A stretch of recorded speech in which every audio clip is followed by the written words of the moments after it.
नमस्कार। आज के इस खास एक्सप्लेनर में हम एक ऐसे सफर पर निकलने वाले हैं जिसने ना सिर्फ हमारा बल्कि पूरी दुनिया का इतिहास बदल कर रख दिया। हमारा फोकस है गांधी युग 1915 से 1947 तक, भारत का स्वतंत्रता संग्राम और गांधी जी की भूमिका। ये कोई आम कहानी नहीं है, ये उन 32 सालों का किस्सा है जब एक बेहद शक्तिशाली साम्राज्य की नींव पूरी तरह से हिला दी गई थी। सोचिए जरा, एक दुबला पतला आम सा दिखने वाला इंसान पूरे ब्रिटिश साम्राज्य के लिए सबसे बड़ी चुनौती बन गया। ये आधुनिक इतिहास की शायद सबसे बड़ी डेविड और गोलायत वाली कहानी है। सच में ये सिर्फ एक व्यक्ति की कहानी नहीं है, बल्कि सत्य और अहिंसा की उस ताकत का सबूत है जिसने एक सोए हुए देश को पूरी तरह जगा दिया। तो चलिए इस सफर को स्टेप बाय स्टेप समझते हैं।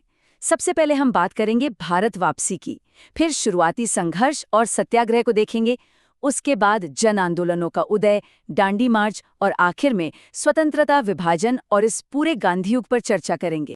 शुरुआत करते हैं पहले हिस्से से, भारत वापसी। 20वीं सदी की शुरुआत का वो समय जब एक फैसले ने सब कुछ बदल दिया। जनवरी 1915 महात्मा गांधी दक्षिण अफ्रीका में सत्य और अहिंसा के अपने सफल अभियानों के बाद भारत लौट आए। पर सबसे दिलचस्प बात पता है क्या है? यहाँ आते ही उन्होंने सीधे कोई नेता वाली पोजीशन नहीं ली। इसके बजाय उन्होंने सबसे पहले पूरे देश की यात्रा करने का फैसला किया। दरअसल वो इस विशाल देश की नब्ज पकड़ना चाहते थे, आम लोगों के दर्द को बिल्कुल करीब से समझना चाहते थे। अब आते हैं दूसरे हिस्से पर, शुरुआती संघर्ष और सत्याग्रह। जमीनी हकीकत को समझने के बाद अब वक्त था सत्याग्रह के इस नए विचार को भारत की मिट्टी पर आजमाने का। टाइमलाइन पर नजर डालें तो 1915 में वापसी के बाद चीजें बहुत तेजी से आगे बढ़ीं। अगले ही कुछ सालों में जैसे 1917 और 1918 में कई महत्वपूर्ण लोकल मूवमेंट खड़े किए गए। इन शुरुआती जीतों का जिक्र करना बहुत जरूरी है।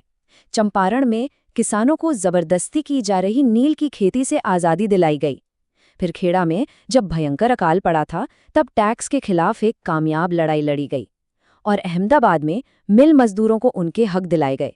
ये जीतें देखने में भले ही छोटी लगें, लेकिन इन्हीं से लोगों का पक्का भरोसा बना और सच्चे मायनों में गांधी युग की शुरुआत हुई। तीसरा हिस्सा, जन आंदोलनों का उदय। अब यहाँ से माहौल थोड़ा बदलता है। ये सफर लोकल जीत से आगे बढ़कर एक ऐसे राष्ट्रीय संघर्ष में बदलने वाला था जो बेहद इंटेंस और कई मायनों में दिल दहला देने वाला था। यहाँ थोड़ा रुक कर सोचिए, आखिर वो कौन सा काला कानून था जिसने अचानक पूरे देश को अंदर तक झकझोर दिया? वो था 1919 का रॉलेट एक्ट, एक बेहद दमनकारी कानून। और इसी का नतीजा था 13 अप्रैल का वो खौफनाक जलियांवाला बाग हत्याकांड। हजारों निहत्थे और मासूम लोगों पर बेदर्दी से गोलियां बरसा दी गईं। इस रूह कंपा देने वाली घटना ने पूरे देश को एक गहरा जख्म दिया, लेकिन इसके साथ ही इसने लोगों के आक्रोश को एक नई दिशा भी दी। इस भारी दर्द और गुस्से को आम जनता ने एक बिल्कुल नए हथियार में बदल दिया। वो हथियार था असहयोग। 1920 से 22 तक एक अलग ही ऊर्जा थी देश में। लोगों ने सरकारी स्कूल और कॉलेज छोड़ दिए, विदेशी कपड़ों का बहिष्कार किया और स्वदेशी को पूरे दिल से अपनाया। ये सच में एक कमाल का दृश्य था, जब बिना कोई हथियार उठाए लोग शांति से ब्रिटिश हुकूमत की आर्थिक और प्रशासनिक रीढ़ तोड़ रहे थे। लेकिन सबसे क्रूशियल पॉइंट यहाँ आता है, जब ये असहयोग आंदोलन बिल्कुल अपने पीक पर था, तब 1922 में चौरी चौरा की घटना हुई। आंदोलन में हिंसा भड़क उठी और गांधी जी ने क्या किया? उन्होंने तुरंत इस विशाल आंदोलन को वापस ले लिया। ये फैसला दिखाता है कि उनका अहिंसा के प्रति कमिटमेंट कितना सॉलिड था।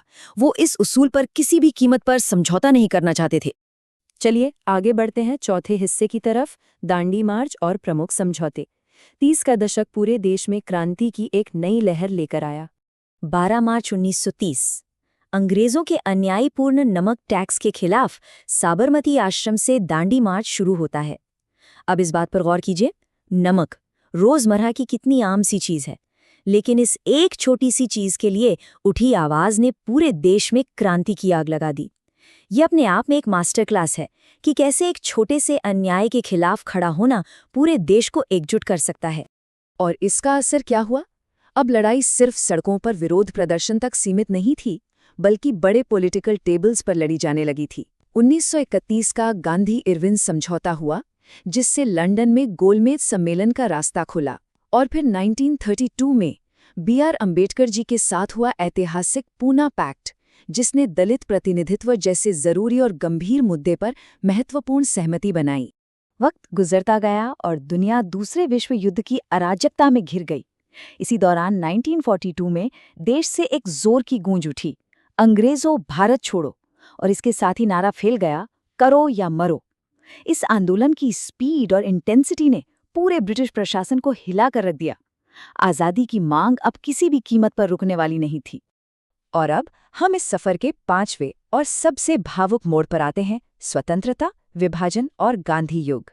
स्वतंत्रता का ये दौर एक बेहद जटिल सच्चाई लेकर आया। एक तरफ 15 अगस्त 1947 भारत आज़ाद हो गया। ये दशकों लंबे संघर्ष की एक बहुत बड़ी जीत थी। लेकिन वहीं दूसरी तरफ इस जीत के साथ आया देश के विभाजन का वो गहरा दर्द, भारत और पाकिस्तान का बंटवारा, एक ऐसी ट्रेजेडी जिसने लाखों जिंदगियां हमेशा के लिए बदल दी। सबसे बड़ी खुशी और सबसे बड़ा दुख दोनों एक साथ खड़े थे। तो इस पूरे एक्सप्लेनर को अगर हम समेटें, 1915 से 1947 तक का ये समय, जिसे हम गांधी युग कहते हैं, इस बात का सबसे बड़ा सबूत है कि कैसे सत्य, अहिंसा और आम लोगों की ताकत यानी पीपल पावर ने मिलकर एक विशाल ब्रिटिश साम्राज्य की नींव को उखाड़ फेंका।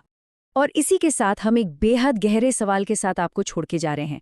क्या वाकई में सिर्फ सत्य और अहिंसा के दम पर इतने बड़े साम्राज्यों को गिराया जा सकता है? आज जो इतिहास हमने देखा वो शायद इस सवाल का दुनिया के सामने सबसे पुख्ता जवाब है। इस पर विचार जरूर कीजिएगा। इस एक्सप्लेनर से जुड़ने के लिए आपका बहुत बहुत शुक्रिया।